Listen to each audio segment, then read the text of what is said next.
Hello, today we will guide you through how to use voice mode in Claude AI. To begin, open Claude and go to the new chat page. Starting from a fresh chat helps keep things simple and makes it easier to focus on testing the voice feature without any distractions from earlier conversations.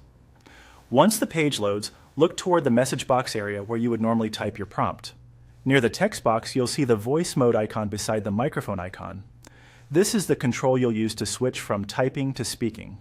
Take a moment to locate it carefully, since it sits right in the input area and can be easy to overlook if you're moving quickly.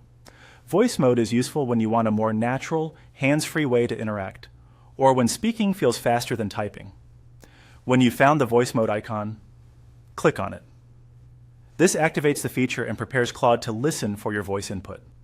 Depending on your browser or device settings, you may need to allow microphone access the first time you use it. If that appears, simply approve access so the feature can work properly. It's a good idea to make sure your microphone is connected and working before you continue, especially if you're using a headset or external mic.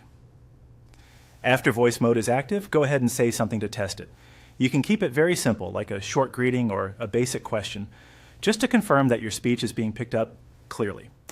Try to speak in a normal tone and at a steady pace. If you're in a noisy room, moving to a quieter space can improve accuracy and make the test more reliable. Once you've finished speaking, click Stop. This ends the recording so Claude can process what you said. Stopping the recording promptly also helps make sure only the part you intended to say is captured. After that, you can review how the system responded and confirm that voice mode is working as expected. And that's all there is to it. By opening a new chat, selecting the voice mode icon, turning it on, testing your voice input, and then stopping the recording, you can quickly start using voice mode in Claude AI.